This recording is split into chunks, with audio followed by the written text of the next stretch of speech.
Now, on 105.9 FM and streaming worldwide on the WMAL app, O'Connor and Company. 5:06. It's Wednesday here on the third day of December. Thanks for tuning in here and joining our little morning escapade called O'Connor and Company. Coming up at 6:35, our pal Cal Thomas will tell us whether he liked his dark meat or his white meat this Thanksgiving. At 7:05, Ian Pryor will tell us who's on his naughty and nice list over at America First Legal, especially when it comes to Fairfax County schools and shared restrooms. At 7:35, Byron York from the Washington Examiner will help me pick out a Christmas tree for my living room and also talk about the scandals in Minnesota. And then finally at 8:05, Matthew Hurt, chairman of the Arlington Republican Party, will give us a big announcement that he's going to make. He's shifting jobs. He's going to go become the chief elf organizer in the North Pole. Are you sensing a theme here, Julie Gunlock, on our guest? I definitely am, Larry. 100% in the spirit of the season. I am ready. I'm ready for this season. Finally, I'm diving face first into all things Christmas. I've been like freebasing eggnog all night long. I am flying right now. Absolutely flying. Are you feeling the season? Are you? Well, I do. I have a choice. I mean, this morning. Get that Santa Claus hat off your head, Larry. I'm enjoying my Christmas this year. Yesterday I felt like I was complaining a little bit about the fact that I'm in town and here and not vacationing and not traveling during Christmas like I usually Not with am. your butler making your towel animals. We don't need to dwell on my. Do you make Meredith make towel animals for like a full week after you? Exactly. That's what. Every time I go into the bedroom at night, I expect to see some sort of terry cloth lobster service. On the bed. Yes. Turn down service. Poor Meredith. You must be awful that first week back. Where's my chocolate on the pillow? Jeez, Meredith, stop. Not going to reflect well on your comment card. Meredith, stop calling me Jeeves. Stop it. Meredith, I need you to stop speaking English to me, please. I need to hear a thick Filipino accent. You're spoiling the mood. No, but this is great because there's another fringe benefit. And again, I don't want to make it sound like I'm complaining. I'm excited to be back in town. Or here in town, I should say, during the holidays, because I'm usually not. Usually, I don't know if people track this stuff. You do, I know, because you live and die by my vacations. Usually. It's my own resentment. Here on WMAL, we do our Fisher House Radiothon the first week of December, which means this Thursday and Friday we're going to have absolutely stunning programming, as we always do. We'll have our regular programming, of course, but then we'll also weave in all the incredible stories of our heroes in the military, our veterans, their families, their spouses, their children, their parents, and how Fisher House serves them and has served them for over 3 decades with over 100 Fisher Houses worldwide. And it'll be great. It's always a great way to start the Christmas season. And then that's on Friday, and then that night usually I am out of here. That's when I go on vacation, and I'm done until I'm on vacation, and then I come back. I'm on the air during Christmas, but I'm oftentimes in Oklahoma for Christmas. Anyway, all of that is different this year, and that also means one other fringe benefit: I get to go to all the Christmas parties in town that happen. Like you get invited to a bunch of Christmas parties from politicians, from staffs, from the organization stuff. Like, where's the IWF Christmas party, by the way? It's we do a small staff party, but we don't. So I'm not on the list, is what you're saying? That's right. Well, you're not staff. Feels like it sometimes. We have to keep costs down. You drink a lot. All right. Well, but the point is, a lot of those organizations do have Christmas parties, and usually we politely decline because we're not around. Sorry, we can't do it. Or if they're happening this week before we head out of town, it's like, no, things are too crazy or too busy. I'm sorry, we can't go to your party. Well, we don't have that excuse this year. So Christmas party season has begun. Last night, downtown, Young America's Foundation had their soiree. Yes. It was awesome. We loved it. It was from the same townhouse where we broadcast live during the inauguration. And honestly, is there a nicer, more excited group of people. They There really love what isn't. they do. Oh. They love what they do. They're so good at what they do. They're so enthusiastic and honest, just so welcoming. And- I got and an invite classy and I forgot and- to RSVP, and I'm Yeah, sorry where to were the you? F. Where were you at the I party last I forgot to RSVP. I have. Where am I? What am I doing? I'm driving. Okay, that's all I do. I'm an Uber for my kids. My kids are teens. They all play sports. They do plays or do after-school activities. So yeah, it's my life right now. I've I embraced can it. relate It's to fine. the plays part of that, but beyond Yes. well, it was great. It's always great to be around and YAF, Young America's Foundation. Their Christmas party is often a great combination of people, congressmen, senators, people working Yes. on the Hill. But a lot of those young people and young staffers are former YAF Yes. members of YAF chapters on college campuses and high That's school right. campuses. So they all come in, and it's just very exciting to meet all of these, 20-somethings who are working on the Hill and engaged in politics, especially after Charlie's assassination. Obviously, Oh, we yes, were all absolutely. raising our glasses to Charlie last night and Yeah. thinking of him at this time of the year and his family that he left behind, and so many of the people in the Young America's Foundation. There's a lot of crossover there between Turning Point and YAF, of course, and the energy is just palpable. That the young people have not been dissuaded in any way whatsoever, and the energy is still there, and they still love freedom. They still love our values and our principles, and it was just really energizing to see that last night at the Christmas party. great. And strangely, a lot of them listened to our show, which is, let's face it, designed for 80-year-olds. No, it's not. Kidding. Wait, how old are you? Very, very funny. Okay, that's funny. But I was going to say the other thing is when you do get to be my age and you get an invitation to the YAF party, you're like, I'm still cool. Yeah, Okay. exactly. You're Like I'm still on telling the my cool kids, list. look what I got invited to. I am Right. kidding. No, I joke about the 80-year-old thing only because you're right. These kids are like our kids' age. Like I literally have children their age, and Yeah. it's exciting. And it was fun, and we love our friends at YAF. So that was a great party. We met a lot of great congressmen and senators who were also big listeners. Tim Burchett of Tennessee, where they had a special election he's last so night. great. Love him. Darrell Issa, of course, of California, the voice of the car alarm security system. Yeah, Always very good. exciting to talk to Tim Burchett last night with the special election. He did. He made an appearance, but then I think he hightailed it to CNN Yeah, or something yeah, to do some absolutely. media hits. Ron Johnson's staff was there in full force. Ted Cruz's staff was there in full force. Great congressman from Minnesota who is, he is all over this Minnesota corruption story. And Tim, they're just scratching the surface right now on that corruption story. Right. It goes deep. And it touches all the Democrats in that state. And they now do. there is a federal investigation starting with the U.S. Attorney's Office because a lot of that money that's been funneled to these Somali groups and then eventually funneled back to two terrorist organizations back in Somalia and also to the Democrat Party of Minnesota. Both terrorist organizations have received a bunch of this money illegally funneled through these community groups, and a lot of that money, the majority of that money, was originated as federal money because it was all during the COVID pandemic. So now the U.S. Attorney's Office is involved. That thing is going to leave some marks in that state. And it's got, we're going to talk about it a little bit further because Chris Rufo over at City Journal has one of the best exposés of this story, and it really does show what a microcosm of woke left-wing ideology this is, because as people were raising questions over this is not a brand new story. It's been going on for 3-4 years. And the governor of that state was the VP nominee. What's the running mate? the And no one in the media dove into it. How was this not? I know. Talk. We got to vet the candidates. Great, nice vetting Really? of Tim Walz. Yeah. But anytime anybody in Minnesota, even when Democrats who are basically run that state and the investigative bodies they would step up and say, "Hey, we have some questions about this group," they were immediately accused of racism, Of course. and xenophobia, anti-Somali sentiment, anti-Muslim, and it stopped investigating. You're not allowed to ask questions of these groups.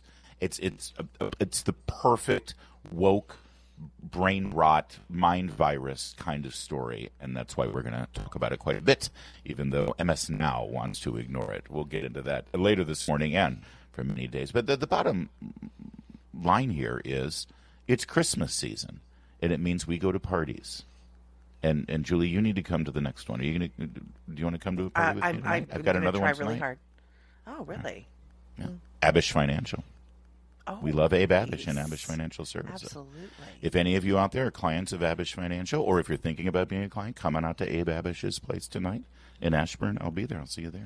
WMAL, making sense of the news. Live from the Home Paramount Pest Control Studios. Home Paramount, the leader in pest control since 1939. Protected by Viper. Stand back. Do you know who that was? Let's listen to it again. Protected by Viper. Stand back. Remember those audible car alarms that say, this car is protected by Viper, stand back. I do. Back away from the car, back away from the car. Those things were huge, remember? They were, yeah. That's Congressman Darrell Issa. He was the voice of that alarm. He's actually, I Paid think him a lot of money. I think that he's the alarm richest system. man in Congress. Yeah, he was at the Yeah. party last night. Yeah. Oh, was he? Darrell Issa. Yeah. Yeah. He and his lovely wife, both big listeners of the program. So. Anyway, but while we're talking about Congressman Darrell Issa and the fabulous state of California where he hails from, let's go back into Don Henley there. There we go. Gavin Newsom has a great plan there for the Golden State. Oh, God. It is absolutely incredible to me that Gavin Newsom, well, I guess before I even raise this issue, I guess we've just exposed it because he knows that the media is not going to vet the horrific job he's done with California, because we just revealed how they didn't touch the story in Minnesota when Tim Walz was on the ticket. It's good to be a Democrat. Yeah, and frankly, the last nominee for the Democrats for president was Kamala Harris. She also comes from California, and they didn't point out how her party and her leadership have ruined the state of California. So I guess Newsom knows that, because when you're a governor and you run for president, usually the question is, oh, well, what kind of governor were you? What happened in your state? And we see what happened in California. People have fled that state. There's been a mass exodus. The only reason why the population hasn't plummeted in California is because of illegal immigrants who he has attracted there by offering them free health care, which, of course, it's not free. We've all paid for it, and that's why they're screaming for these Obamacare subsidies to prop up the state Medicaid system, because if the subsidies aren't there, the entire thing collapses, because Gavin Newsom wanted to keep his population up by getting illegals in there because, well, otherwise they're going to lose their congressional districts when they do the census. So let's import as many people, whether they're legal or not. And now, because so many people have fled, Newsom is now recognizing that he's losing his tax base. If the current trends continue, the tax revenues for the state of California are going to bottom out. So he's got a solution, Julie. Yeah. Is New York listening? Yeah. What you've just, as I'm sitting here listening to you, which you always lay these stories out perfectly, I'm just wondering, is anybody in New York seeing this as a cautionary tale that perhaps they don't want to repeat? No. Before we get to Gavin Newsom's solution here, you're right. They are not listening because, and I guarantee you this is the case. If you look, I watch the liberal media. I read their articles and how they analyze politics. Do you know what MS Now's complaint about Gavin Newsom is? He's too conservative. I'm not joking. It is MS Now. The Mamdani, AOC, Bernie Sanders crowd is very skeptical and suspicious of Gavin Newsom because he's not a true believer. He's not, and so the answer is New York really doesn't pay attention to California because, as far as they're concerned, once again, the same mantra: socialism hasn't really been tried properly. Give it one more shot. And purely. California? No, that's not. Are you kidding? No. That's the oligarchs are still in charge. They're still beholden to the oligarchs. Well, the oligarchs have left. They've all moved away. Tesla, the most successful business in America of the last couple of decades, picked up and completely fled that state. That's right. Even Disney left California. They have moved most of their operations to Florida because, remember, they threatened to move to Georgia because of the abortion law, or no, because of the so-called Don't Say Gay bill. That's right. Anyway, the companies have left. So Newsom now realizes, and the Democrats in Sacramento realize, that they're going to have a revenue problem. So they've got a solution. California has a plan to propose retroactive taxes targeting wealthy people who don't even live in their state anymore. What? How could this ever pass muster?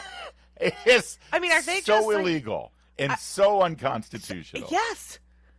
It's insane. California was one. Hey, this is Jonathan Trilly's write-up. California was once known as the destination for anyone seeking a fortune. From the gold rush to Hollywood, the image of a line of wagon trains heading west has now been replaced by a line of U-Hauls heading anywhere but California.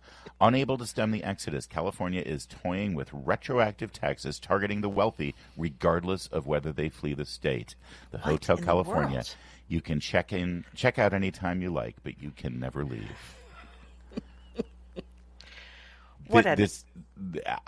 This is Gavin Newsom. I guess this is why he wants to be president. This will not pass. There's no way that this will pass muster in the courts, right? We know that, but what a process! Like the whole process. They'll find a judge. Yeah, well, that's Boasberg.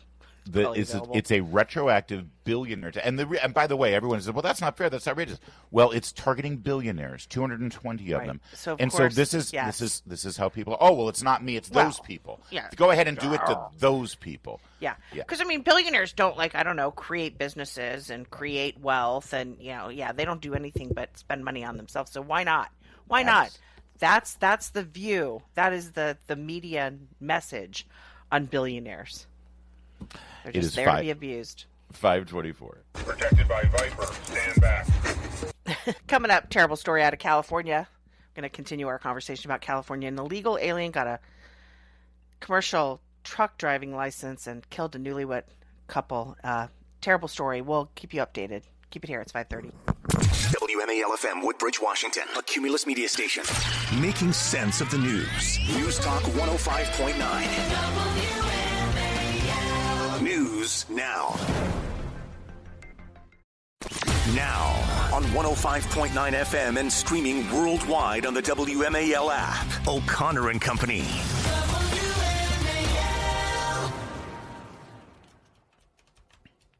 Confirmed, Congressman Tim Burchett was on Newsmax last night. Newsmax. We did see him right beforehand. Just wanted to confirm that. It's 5:37 on O'Connor and Company as our wrap-up of last night's festivities continue here, unabated. Oh, and it was Congressman Pete Stauber of the 8th District of Minnesota, who I talked to quite a bit last night about that scandal brewing under Tim Walz's watch. So we will keep you informed on that as the morning develops. Also, coming up later in the show at 6:35, Cal Thomas will be here. 7:05, Ian Pryor. 7:35, Byron York. And then at 8:05, Matthew Hurt of the Arlington Republican Party. Larry O'Connor here.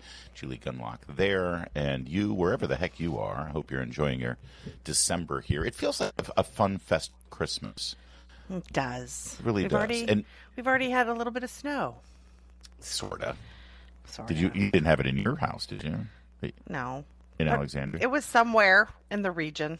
Makes me happy. Out past Frederick. Maybe you saw a little bit. Hagerstown, perhaps. Yeah. We might get some Friday afternoon. We're looking at some potentially coming in. Let's see if the temperatures drop low enough for it. We were just talking about California and how Gavin Newsom has ruined that place, especially about his obsession with attracting people who are in this country illegally. And that obsession with catering to illegal immigrants instead of U.S. citizens extends, of course, to his insistence on issuing driver's license to people in the country illegally. But it goes well beyond just right. We were told that illegal immigrants needed to get driver's license because they have to get to their jobs. And, of course, our response was, wait a second. If they're in the country illegally, how are they working? Yeah. Where did they get these jobs exactly? Yeah.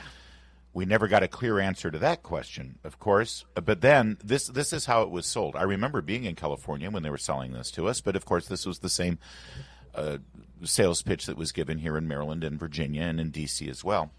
Well, they're driving anyway. So isn't it better? Isn't it better to get them licensed so that they can have insurance? Yeah. And so that they can be covered, because right now they're driving and they're getting into accidents, and then people are, left hanging because there's no car insurance. Remember that argument? Remember how that was the argument? Yeah, which boiled down to enforcing the law is so tiresome. Yeah, exactly. Why do we have laws?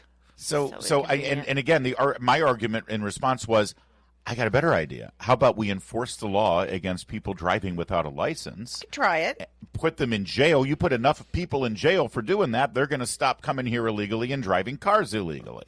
Yeah. Nope, we had to give them driver's license. Oh, and the other argument was if we give them driver's license, these illegal immigrants, not only will they get covered by insurance because that's the law. So because they're so respectful of the laws of this nation that once we give them a driver's license, they're certainly going to obey the law that you have to have insurance absolutely. To drive in this state. Everyone's gonna be so well behaved, Larry.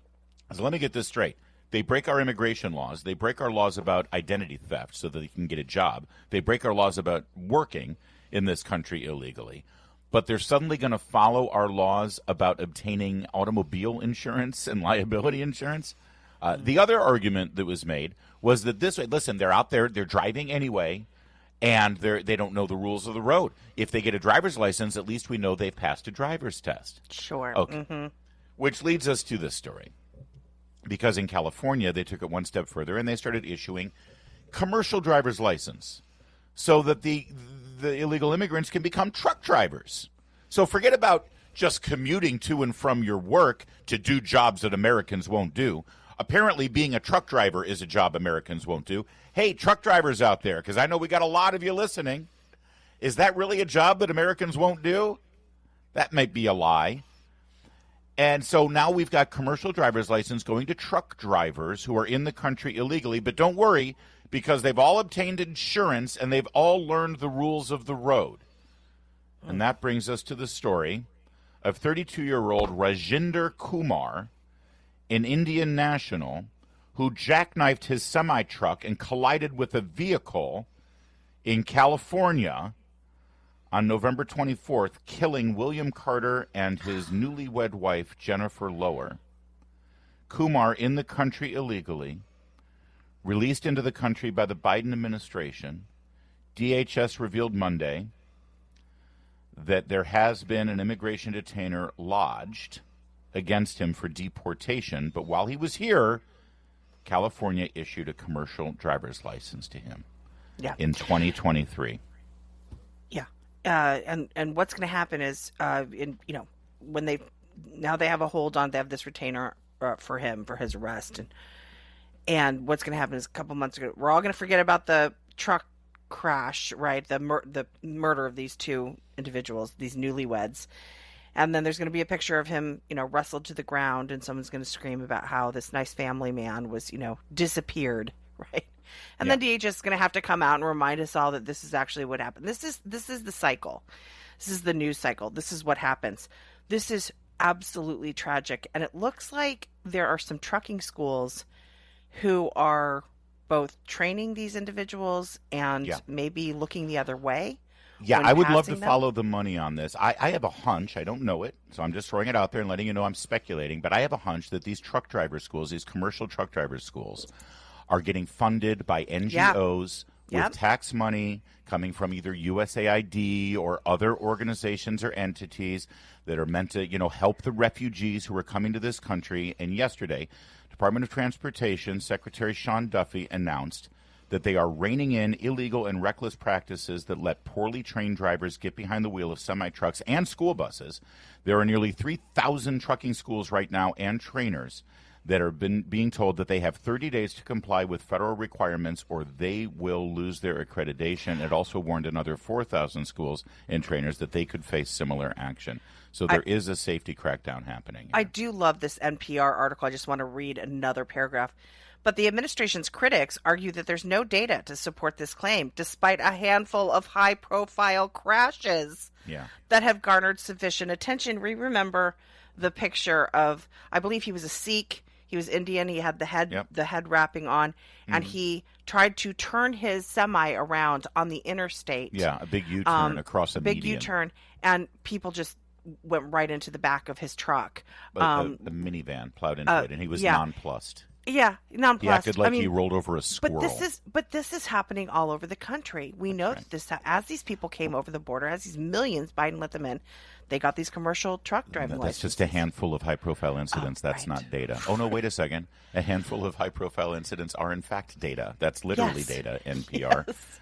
It's 5:44. Never miss an episode of The Derek Hunter Show. If you do, we just might talk about you. 3 o'clock on WMAL. We had a special election in Tennessee yesterday. Congressman Mark Green, of course, announcing his resignation in July. And special elections, by the way, are, they're special. They're different. There's always unpredictability with the turnout, etc. And we've been told that because of the rising tide of Marxism in the Democrat Party, that the Democrat challenger, Afton Ben, which sounds like a character from the Twilight novels. It does. No, Afton, he's my werewolf. You keep the vampire. That's perfect. Here comes Afton Ben again.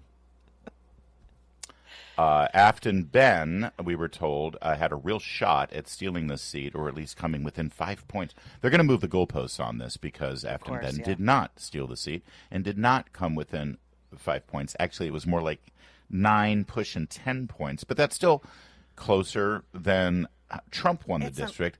But, yes, and that's the data point you're going to hear all the time. Is like, Trump won the district by 20 points. Okay, number one. If Trump were running for the House seat, I'm pretty sure he would have won it by 20 points. Number one, it's a special. It's out of people are wait, what? Why is there election? Yes, you're right, and it's important because you are going to hear all the negativity. That said, she's an awful candidate, and she appears to be an awful human being. Take a listen. This is, by the way, a flashback of Afton Ben, who wants to represent Nashville in the United States Congress, talking about how much she hates Nashville. I've been heavily involved with the Nashville mayoral race because I hate the city, I hate the bachelorettes, I hate the pedal taverns, I hate country music, I hate all of the things that make Nashville, apparently, and it's city to the rest of the country, but I hate it. Yeah, I'm that girl at the airport that all these bachelorettes are giddy walking out in their two-toned colored Pantone pink shirts, and they walk out and they're like, oh my god, Nashville is so bad! They're so loud. All right, can I make a prediction here? She lost her House race, but you just heard the voice of the left's brand new podcast superstar. 100%. Also, by the way, this is why I will never run for mayor of Alexandria.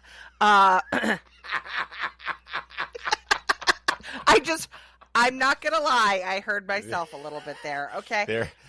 There could very well be audio of Julie Gunlock saying the exact same thing about her town, exactly. And I know this because the audio exists at WMAL.com. Download the podcast today. I will say it's not just Nashville, though. I mean, this woman is insane. She has said, this is sort of a list of her greatest hits. She said marriage is bad, having children and motherhood is bad. Prayer makes her uncomfortable. Burning down police stations is justified. She admits that she fantasizes about a world without police. So she's a definite, defund the police type. She says ICE agents should be bullied and harassed. And that's not it. It's not just what she says. There is video of her storming the Tennessee governor's office and then being physically removed. Why does she not live in Delray? Okay, Delray, Alexandria, Virginia. She's a parody of a leftist woman. It sounds like she's just a more masculine version of Zoran Mamdani. Well, every liberal's a more masculine version. That's not tough. But even MS Now, and I'm really swerving into the rebranding, even MS Now was done with her because they had her on, and the hosts were like, so in the past you said you wanted to defund the police, so you're going to do that, right? You love that idea, right? Because they're all in. They're like, yes, defund the police. And listen to what happened. Cut forward. Representative, in 2020, you made some tweets that have since been deleted that were very critical of police. You said in those since deleted tweets that the Metropolitan Nashville Police Department should be dissolved. Another cheered on a teachers union saying that defund the police should be a requirement for schools reopening. And another saying good morning, especially to the 54% of Americans that believe burning down a police station is justified. 2020 was obviously a very fraught year. Do you still stand by those comments? And if not, is there anything you want to clarify? Now, by the way, well-framed question, I have to say, but understand the audience at MS Now, they are in on this. They're ready. They want her to say, you betcha, we need to do all those things. In fact, I'll light the torch to burn down the police station. Instead, this was the answer. I'm not going to engage in cable news talking points, but what I will say is that Our communities need solutions. We need local people deciding, solving local problems with local solutions. And that's not the overreach of a federal government or state government of which we are dealing with in Nashville and our cities across the state of Tennessee. That is a classic block to bridge, where you block the questions, you pivot quickly to something you do want to talk about. That is classic PR media training, what you just witnessed there. And it's not going to get her out of it, especially, as you said, when the question is laid out really well, using evidence of her own words. She can't block and bridge her way out of this. The people of Nashville, Tennessee, and the 7th Congressional District came to their senses. They flirted with her in the polls for a while, but the final vote tally was about 9 points, 53.5 to 45.5. Matt Van Epps is your new congressman from the 7th District. But the headlines today will say that Trump and the Republicans are in desperate trouble. Let me just say, Mike Johnson, very happy man today. And stay tuned for her Substack and podcast. Oh, Lord, I cannot wait. I bet she'll wear black framed glasses in the new That's podcast. right. They're coming. It's 5:53.